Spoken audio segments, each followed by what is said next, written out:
Very well, ladies and gentlemen. So we begin this episode again. Now we're going to link the old players with Arsenal again. But today, like tonight's episode, we have a concrete evidence about Renato Sanches. Not believable, but there is one we need to talk about. Callum Chambers and Ainsley Maitland-Niles away from Arsenal. Also, we're going to talk about two Real Madrid players being linked again with Arsenal, but this time it's a big suggestion from one of their own legends that has mentioned. So we're going to talk about that. Let's talk about it. So the first news is that Everton could make a January move for Callum Chambers if they can't resurrect a loan agreement for Maitland-Niles. That's according to Sunsport. They say that there is a chance that Arsenal could sell him in January for a fee in the region of £5 million rather than losing him as a free agent in the summer. So another player that might leave Arsenal is Callum Chambers, and they are ready to accept $5 million for Callum Chambers instead of losing him on a free. I don't mind with this deal happening. I really don't mind at all.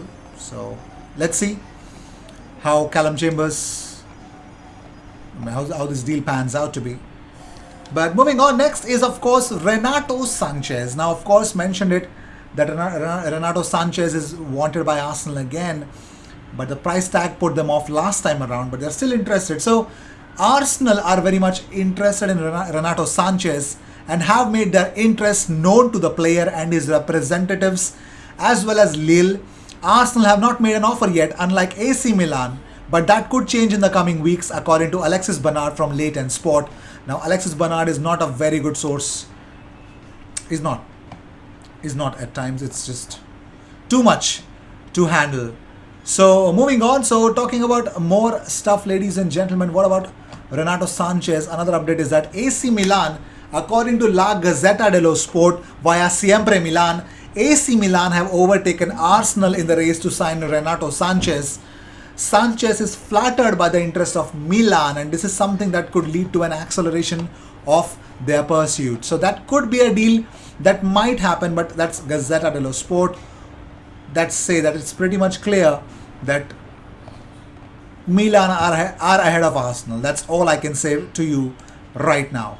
Moving on, so Frenkie de Jong says, I actually thought Arsenal was pretty beautiful in the past. In my mind, I have had the following list for a long time: Ajax, Arsenal, Barcelona. Call it the Mark Overmars route. I think this is a very old thing which he said, I remember.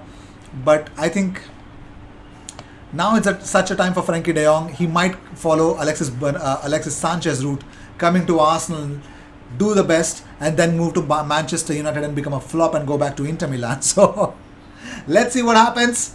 Moving on, Alex Lacazette has commented on Bukayo Saka's this image on Instagram. So Bukayo said, on our way to a World Cup. Alex Lacazette said, give me tickets, please. The sad part is that Alex Lacazette, whatever he does, he plays for France, and France have a lot of talent, and Alex Lacazette is sadly not going to make it for France. He just isn't going to make it, and we all know that. It's sad, but that's the truth, and we got to live with that. So yeah, moving on. So the Mail say Eddie Nketiah has informed Arsenal he wants to leave the club. Their hopes of persuading him to stay is out of contract in the summer, and Arteta is understood to have made a last-ditch attempt to convince him to remain at the club. However, that may not be the case because, yeah, Dharmesh Seth has also confirmed it that it's not going to happen. So it's not going to happen. So if things are not going to happen, then let it be. Yeah? Let it be. That's all I say as well. So moving on, so Ian Wright on Smith Rowe says his performances, even with a new bumper contract, it hasn't changed his attitude, drive and determination to do well, and it has got him into the England side, and he deserves it. Well, not only Ian Wright was the one to praise Emil Smith Rowe after the England performance, it was Harry Kane as well who spoke about Smith Rowe. Harry Kane says, he's had a fantastic season so far. Great for him to play and get the goal. He's got the quality. The quality is there for sure. He just needs to keep working hard, keep his head down, and I'm sure he's got a great future. Of course, he's got a great future. What do you say, man? Emil, well, Kane is a fan of Emil Smith Rowe. That's a beautiful part of it, isn't it?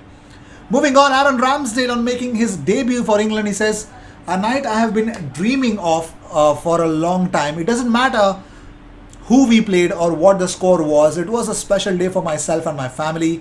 Over the next few days, I will properly digest it and look back on one of the proudest days of my life. It's been my goal every time. There's been games coming up, so as you get that first taste, you want even more. But between now and Qatar, there's a lot of football to be played. So as long as I continue my form with Arsenal, I'm sure I can put something in the manager's mind. Ramsdale on 3 Arsenal players starting for England. He says, it's a really nice evening for us 3 lads and football club as a whole. As a football club, we're making strides and we delivered on the international stage tonight. And I could not be more proud of those 2 boys. Well, fantastic thing from Aaron Ramsdale's point of view. It's really a proud moment. Emil Smith Rowe's assist, Emil Smith Rowe's goal, and of course Bukayo Saka to finish the game as well. So Harry Kane got 4. I can't say anything more about that. So let the things be like that. So moving on, talking about more stuff, let's talk about the reality of Aubameyang may or may not be playing for Arsenal. What is it? But first, let's talk about Arsenal forward Folarin Balogun, who was taken off injured after just half an hour with England under-21s in Georgia. But let's move on. This is what Bukayo Saka posted.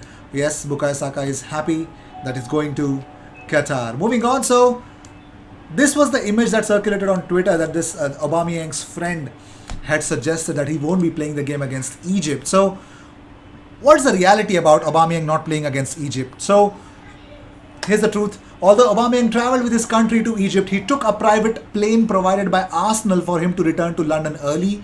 Some say that the player is injured, but sources confirm that there is an agreement between Arsenal and Gabonese Federation for the player to return early.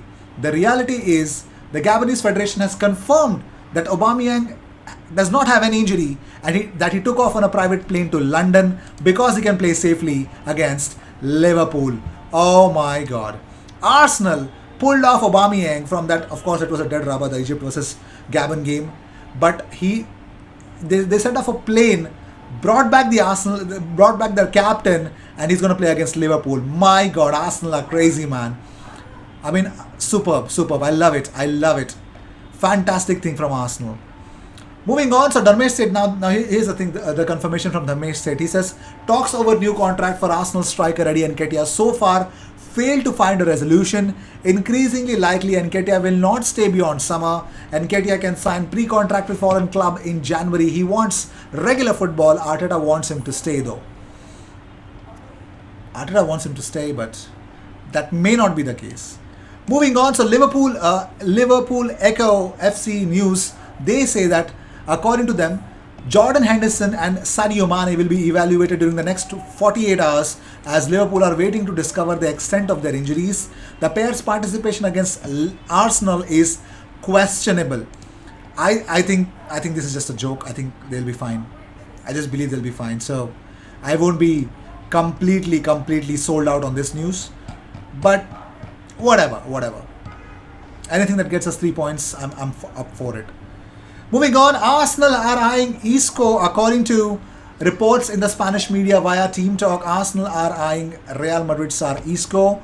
He has fallen down the pecking order in the Spanish capital and would be open to the challenge. Real will allow Isco to choose his next destination as he is surplus to requirements under Carlo Ancelotti. One of the reasons why he won't be there. But Italian outlet Calcio Mercato via Sportmole suggests that Arsenal ramped up their interest in Dejan Kulusevski by making the contact with Bianconeri. It is claimed that, of course, the whole swap deal was in the picture. That did not happen, so Arsenal were disappointed according to this report, so I'm not going to repeat that. But let's talk about Marco Asensio to Arsenal. Well, former Real Madrid winger Steve McManaman has tipped Arsenal to be the club that secure Asensio in the summer. He says, if it was a club next year, I'd say it would be Arsenal. Aubameyang's contract to the end of his career, or he's certainly into his 30s, and with Lacazette in a similar position and coming to the end of his contract, Asensio could be at a club where he'd probably have more joy of playing. If he's to leave in 18 months, it's still a long way away. But I think he's an Arsenal type of player like in Martin Odegaard, who's good on the ball, not necessarily really quick, but turns well, scores goals and makes chances. So McManaman believes Asensio should sign with Arsenal. So let's see if that's going to happen or not. If that happens, I'll definitely let you know. I'll see you in the next one. Until then, cheers. And if you seek daily Arsenal content, best place to be, consider subscribing. Cheers.